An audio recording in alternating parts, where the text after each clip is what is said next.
बदलावरून देशभरात अभूतपूर्व गोंधळ निर्माण झालाय। नोटा बदलण्यासाठी उभारलेल्या पर्यायी व्यवस्थेचा उडालेला फज्जा, रिझर्व्ह बँकेच्या नियमाचे नवनवे अन्वयार्थ, अफवांचे पेव यामुळे सर्वसामान्य नागरिक हवालदिल झालेला दिसून आलाय।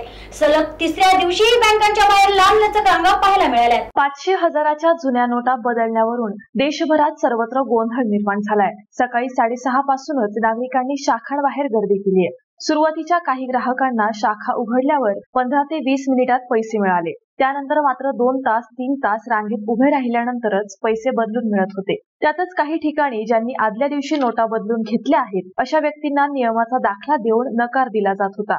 त्यामुळे नागरिकांमध्ये सुद्धा वाद पाहायला मिळालाय। सलग 3 ते 4 तास रांगेत उभ्या असलेल्या नागरिकांसाठी काही सामाजिक संस्थांनी पाणी वाटप केल्याचं चित्र पाहायला मिळालंय। या नोटा बदलांचा परिणाम सर्वसामान्य नागरिकांवर झालाय। सर्वसामान्यांचेच हाल झाले अशीच नागरिकांचे मते आहेत। या सर्व परिस्थितीचा आढावा घेतलाय आमच्या प्रतिनिधी शनाया शेखीने। काळा पैसा आणि भ्रष्टाचार रोखण्यासाठी पंतप्रधान नरेंद्र मोदी यांनी 500 आणि 1000 रुपयांच्या नोटा बंद करण्याचा निर्णय घेतला। या निर्णयाची सर्वत्र अंमलबजावणी होताना दिसते। आता टिळक रोड शाखेवरील भारतीय स्टेट बँकेमध्ये आपण पाहिले की मोठ्या प्रमाणात गर्दी आहे, पण या गर्दीला एक दिलासा मिळावा। गर्दी तासनतास आहे, तर या गर्दीतल्या लोकांना पाणी वाटपाचा एक सामाजिक संदेश देणारा आणि एक सामाजिक संघटनांनी सहभाग घेतला। या गर्दीतल्या लोकांना पाणी देण्याचे एक काम केलेलं आहे। आपल्यासोबत आता सामाजिक संघटनेतील काही प्रतिनिधी आपल्यासोबत आहेत, त्यांच्याकडनं जाणून घ्या त्यांनी एक वेगळाच समाजासमोर आदर्श ठेवलाय। काय सांगाल तुम्ही? 2 दिवसापूर्वी आता ज्या पंतप्रधान साहेबांनी ज्या आता नवीन 500 आणि 1000च्या चलनामधल्या नोटा रद्द केल्या, त्यामुळे नागरिकांना अचानक पैशाची प्रचंड गरज लागायला लागल्यामुळे बँकेमध्ये लोंढे यायला लागलेले आहेत। ते आल्यानंतर अशी परिस्थिती निर्माण झाली की इथं आता कुठलीच व्यवस्था मूलभूत गरजा अगदी पाण्यापासून काहीच नाही। आणि कालच आम्ही पेपरला वाचला सकाळी की एका ज्येष्ठ नागरिकाचा मृत्यू झाला पाणी न मिळाल्यामुळे असेल किंवा काही असेल, तर आपल्याकडनं खारीचा वाटा म्हणून आम्ही सामाजिक संस्था सर्वजण, आमचे मित्र आहेत राजेंद्र भोसले, असे बरेच जण आम्ही सर्व एकत्र येऊन सगळ्या सामाजिक संस्था या भागामध्ये पाणी आणि जे काही मूलभूत लागेल चहा वगैरे असं सगळं पुरवतोय। पण सर, आपण पाहिले की पुण्यात मोठ्या प्रमाणात बँका आहेत, सर्वसामान्य नागरिक आज बँकेत जाण्यासाठी धडापड करतो किंवा सर्वसामान्य नागरिकांना आज श्रीमंत असेल किंवा गरीब सर्वसामान्य असेल सर्वजण रांगेत उभे आहेत, पण प्रत्येकाला तुम्ही पाणी वाटपाचं काम करताय। एक वेगळा आदर्श सुद्धा तुम्ही निर्माण केलाय, पण तुम्हाला काय वाटतं हा निर्णय कितपत योग्य आहे? या निर्णयाची अंमलबजावणी होण्याच्या अगोदर ज्यांनी जे पैसे घेतले ते घेतले आणि जे देशाबाहेर पळून गेले ते तर आपल्या सगळ्या भारताला जगाला माहिती आहे की ज्यांना पैसे घ्यायचे ते घेऊन गेले। मोठ्या बँकांकडे मोठ्या प्रमाणात करोडो रुपयाचे कर्ज घेणारे सुद्धा आत्ता फरार आहेत, आणि जे सर्वसामान्य नागरिक आहेत त्यांच्याकडे असणार किती पैसे जे आहेत तेच काढायला त्यांना लाईनीत उभं राहायला लागतंय। चोर गेला आणि बाकीच्या गरिबांना हा सगळा त्रास होतोय असं माझं मत आहे। बरं, तुम्हाला काय वाटतं ह्या सर्व गोष्टींमध्ये सर्वसामान्यांची तारंबळ उडते असं तुम्हाला वाटतं का? सर्वसामान्यांची तारंबळ उडते हे नक्कीच आहे, पण त्याचबरोबर आता मोदी साहेबांनी एक काम करावं, जे आता बाहेर महाचोर लपलेले आहेत आपल्या देशाच्या बाहेर, जो स्विस बँकेतला काळा पैसा आहे त्यांनी बोलल्याप्रमाणे तो पण आणून दाखवा। मग आम्ही त्याचं सार्थक झालं असं म्हणू की ज्यांनी योजना राबवली त्याचं एवढं या प्रसंगी सांगावं असं वाटतं मला। बरोबर, तुम्हाला काय वाटतं पंतप्रधान नरेंद्र मोदी यांनी जो हा निर्णय घेतलेला आहे 500 आणि 1000 रुपयांच्या नोटा बंद करण्याचा, हा निर्णय कितपत योग्य आहे?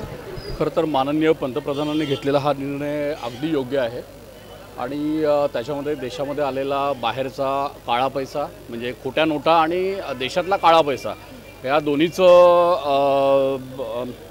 म्हणजे या दोन्ही पैशातनं देशातल्या लोकांना मुक्तता मिळेल आणि हा अतिशय स्तुत्य असा निर्णय आहे। पण सर, जरी हा स्तुत्य निर्णय असेल पंतप्रधान नरेंद्र मोदी यांचा, पण मात्र आपण पाहतो की मोठ्या प्रमाणात जी सर्वसामान्यांची तारंबळ उडते ती फक्त एक सामान्य लोकांची उडते, कारण त्यांच्याकडे जो थोडे पैसे होते ते सुद्धा पैसे त्यांना घेण्यासाठी बँकेत यावं लागतं। खरं तर आता असा निर्णय घेतल्यानंतर असलेल्या नोटा बदलणं हे प्रत्येकाचं कर्तव्यच आहे आणि माझ्या माहितीप्रमाणे पुण्यातल्या बहुतांशी बँकांमध्ये खूप चांगली सेवा दिली जात आहे, चांगलं प्लॅनिंग केलं जात आहे। ATMच्या माध्यमातून सुद्धा पैसे भरण्याची जी व्यवस्था केलेली आहे। नाही, पण बँक कर्मचाऱ्यांविरुद्ध पण काही लोक बोलतात की ते कॉपरेट करत नाहीयेत किंवा बरंच लाईन 7 वाजल्यापासून सर लोक थांबलेले आहेत। खरं तर नोटा बदलण्यासाठी असलेले नियम आणि तो जो काही फॉर्म फिल करावा लागतो, जी लोक KYC ज्यांचं आहे त्यांना या कुठल्याच गोष्टीची गरज पडत नाही, पण जी नवीन लोक आहेत किंवा जे त्या शाखेचे खातेदार नाही आहेत अशा लोकांना मात्र या सगळ्या गोष्टींना फेस करणं अपरिहार्य आहे आणि ते करणंच गरजेचंही आहे।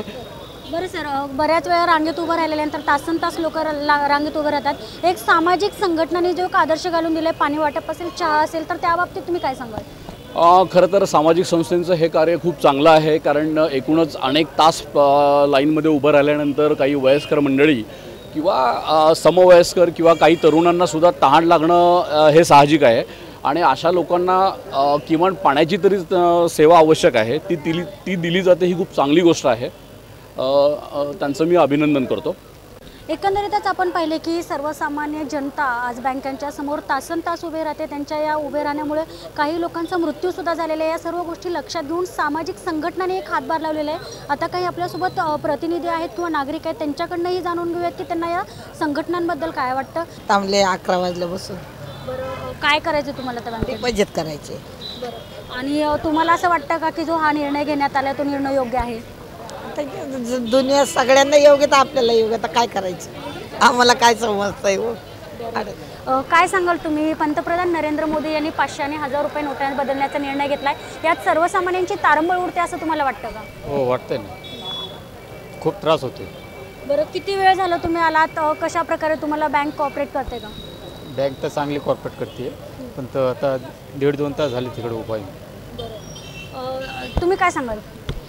काही नाही, जे मोदी सरकारने घेतलेलं आहे, जे पाऊल आहे उचललेलं खूप चांगलं आहे, सर्वसामान्य जनतेला लाभदायक आहे आणि देशाच्या दृष्टीने प्रगतिकारक आहे. आम्ही सगळे खुश आहोत. थोडासा त्रास होतो आहे सगळ्यांना, तर काही हरकत नाही, पण त्याच्यामागे एक आनंद आहे की हे कुठेतरी थांबणार आहे, ह्याचा आनंद होतो आहे आणि आम्ही मोदी सरकारांच्या बरोबर आहोत आणि आनंदी आहोत आम्ही ह्या निर्णयाबद्दल.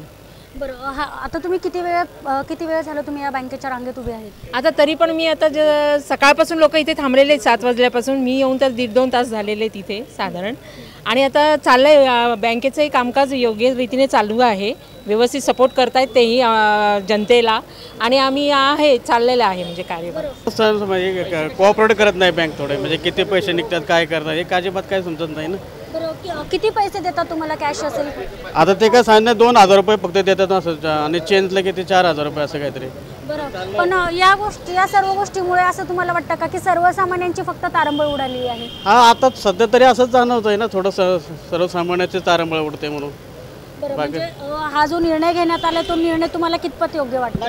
निर्णय योग्य आहे, निर्णय योग्य आहे, त्याच्याशी आम्ही सगळे सहमत आहोत, त्याच्याशी काय नाही. फक्त थोडा दिवस होणार सहमत असतात, तो आम्ही सण करतोय, तर बाकी काय नाही, आणि होणारच होता तो. कारण निर्णय तसा योग्यच आहे, फक्त वेळ द्यायला पाहिजे होती अजून थोडी. अचानक नाही का, अचानक निर्णय घेतला. 1 आठवडा तरी सामान्य लोकांना द्यायला पाहिजे होता. ज्यांचे बँकेमध्ये अकाउंट आहे त्यांना तरी वेळ द्यायला पाहिजे होता 1 आठवडा. पण सर, आपण पाहू शकतो की पंतप्रधान नरेंद्र मोदी हा जो निर्णय घेतला तो भ्रष्टाचार आणि काळा पैसा रोखण्यासाठी घेतला, पण जर थोडा वेळ दिला असता तर सर्वसामान्यांपर्यंत किंवा जे बडे लोक आहेत की त्यांचे जे काळा पैसा ज्यांच्याकडे आहे त्यांना मात्र कळालं असतं ना, त्यामुळे हा निर्णय घेण्यात आला. नाही म्हणजे आता काल आता मग सकाळीच बातमी वाचली होती, कारण आपण पाहतो की रस्त्यावर सुद्धा 52,000 रुपये एका महिलेला सापडतात. नाही ना, त्याच्यावर आता नो कॉमेंट. निर्णय योग्य आहे, परफेक्ट. एकंदरीतच आपण पाहिले की पंतप्रधान नरेंद्र मोदी यांनी घेतलेला हा जो निर्णय, या निर्णयाचं सर्वत्र स्वागत होत आहे. मात्र सर्वसामान्यांची जी तारंबळ उडते ती मोठ्या प्रमाणात उडते. काही लोकांनी याचं स्वागतसुद्धा केलेलं आहे, पण काही लोकांचा मात्र आक्षेप आहे.